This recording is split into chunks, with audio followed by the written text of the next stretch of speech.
Bismillahirrahmanirrahim. Assalamualaikum warahmatullahi wabarakatuh. Sahabat muslim yang dirahmati Allah, pernahkah Anda memperhatikan keadaan di rumah sendiri? Kadang ada tanda-tanda yang muncul, entah berupa binatang, suasana, atau peristiwa. Sebagian orang menganggapnya biasa. Tapi tahukah Anda, dalam Islam, tanda-tanda di rumah bisa menjadi pertanda apakah rumah itu dipenuhi rahmat Allah atau justru dikelilingi azab dan gangguan syaitan. Na'udzubillah, jangan sampai rumah kita menjadi tempat yang dibenci Allah. Karena rumah seharusnya menjadi surga kecil bagi keluarga, tempat sakinah, mawaddah, warahmah, namun bisa berubah menjadi sarang gangguan dan dosa. Rasulullah SAW bersabda dalam hadis riwayat Muslim, "La taj'alu buyutakum maqabir. Inna syaitana yanfiru minal baiti alladhi tuqra'u fihi suratul Baqarah." Janganlah kalian jadikan rumah kalian seperti kuburan. Sesungguhnya syaitan lari dari rumah yang dibacakan di dalamnya surah Al-Baqarah. Hadis ini jelas sekali. Rumah yang kosong dari zikir dan bacaan Al-Quran akan mudah dikuasai syaitan. Sebaliknya, rumah yang diisi dengan tilawah akan dipenuhi rahmat. Ada tanda yang sering muncul di rumah. Jika muncul tanda kebaikan, itu pertanda rahmat Allah. Tapi jika muncul tanda keburukan, bisa jadi itu peringatan dari Allah. Tanda pertama, rumah dipenuhi bacaan Al-Quran dan zikir. Suasana rumah menjadi tenang, hati penghuni rumah tentram, anak-anak betah belajar dan beribadah. Ini pertanda rahmat dari Allah. Sebaliknya, rumah yang kosong dari Al-Quran, hanya penuh musik, suara keras dan maksiat, itu tanda rumah tidak diberkahi. Tanda kedua, seringnya muncul hewan tertentu. Rasulullah menyebut malaikat tidak masuk rumah yang di dalamnya ada gambar bernyawa atau anjing. Jika rumah sering dimasuki anjing tanpa sebab, waspadalah. Itu tanda rumah dijauhi malaikat rahmat. Sebaliknya, jika rumah banyak dihuni burung yang datang dengan tenang, ulama menafsirkan itu sebagai tanda ketentraman. Tanda ketiga, banyak perselisihan di rumah.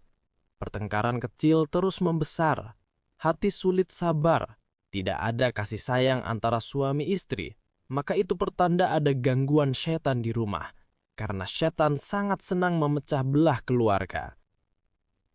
Nabi bersabda dalam hadis riwayat Muslim, "Inna iblisa yad'u arsyahu 'alal ma', thumma yab'athu sarayah, fa'adnahum minhu manzilatan a'dhamuhum fitnatan yaji'u ahaduhum, fayaqulu fa'altu kadha wa kadha, fayaqulu ma sana'ta syai'a." Qala thumma yaji'u ahaduhum fayaqulu ma tarabtuhu hatta farraqtu bainahu wa baina imra'atihi. Qala fayudnihi minhu wa yaqulu ni'ma anta. Sesungguhnya iblis meletakkan singgasananya di atas air. Kemudian ia mengutus bala tentaranya. Maka yang paling dekat dengannya adalah yang paling besar fitnahnya. Datanglah salah seorang dari bala tentaranya itu dan berkata, "Aku telah melakukan begini dan begitu." Iblis berkata, "Engkau sama sekali tidak melakukan sesuatu pun." Kemudian datang yang lain lagi dan berkata, "Aku tidak meninggalkannya untuk digoda, hingga aku berhasil memisahkan antara dia dengan istrinya." Maka iblis pun mendekatinya dan berkata, "Sungguh hebat setan seperti engkau." Na'udzubillah. Jangan biarkan rumah kita menjadi permainan syaitan. Tanda keempat, banyak semut yang berkumpul di rumah. Dalam beberapa riwayat, semut dipandang sebagai makhluk yang membawa keberkahan. Jika banyak semut di rumah, jangan langsung dibunuh. Bisa jadi itu pertanda rizki sedang mendekat. Tapi jika rumah banyak tikus yang merusak, waspadalah, karena tikus disebut dalam hadis sebagai hewan fasik yang diperintahkan untuk dibasmi. Tanda kelima, ada rasa sempit atau sesak setiap kali masuk rumah. Tidak ada kenyamanan, seolah energi negatif menyelimuti rumah.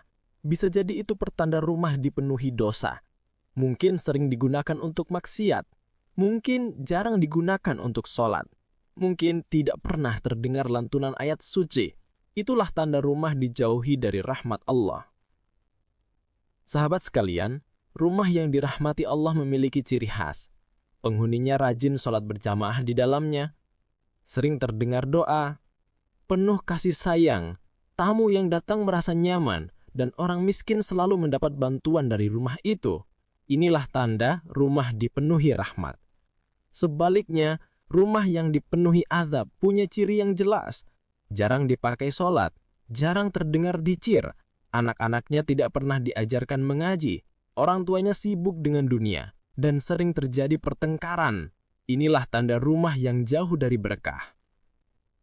Rasulullah bersabda dalam hadis riwayat Ahmad, Innal baita layattasi'u ala ahlihi wa tahduruhul malaikatu wa tahjuruhu syayatinu wa yakthuru khairuhu an yuqra'a fihil qur'anu. Rumah yang di dalamnya dibacakan Al-Quran akan luas bagi penghuninya. Dipenuhi kebaikan, dihadiri malaikat, dan setan keluar darinya. Sedangkan rumah yang tidak dibacakan Al-Quran akan sempit bagi penghuninya. Sedikit kebaikannya, dijauhi malaikat, dan setan hadir di dalamnya. Hadis ini adalah kunci. Mau rumah kita jadi surga atau neraka, tergantung penghuninya. Sahabat sekalian, mari kita jaga rumah kita. Hiasi dengan zikir, hidupkan dengan sholat berjamaah, ajarkan anak-anak mengaji, perbanyak doa di setiap sudutnya, agar Allah turunkan rahmat, bukan azab. Ya Allah, jadikan rumah kami rumah yang penuh cahaya, rumah yang menjadi sakinah, mawaddah, warahmah, rumah yang dijauhi syaitan dan didekati malaikat. Ampuni dosa-dosa kami dan keluarga kami, dan wafatkan kami dalam keadaan husnul khotimah. Amin ya rabbal alamin. Wassalamualaikum warahmatullahi wabarakatuh.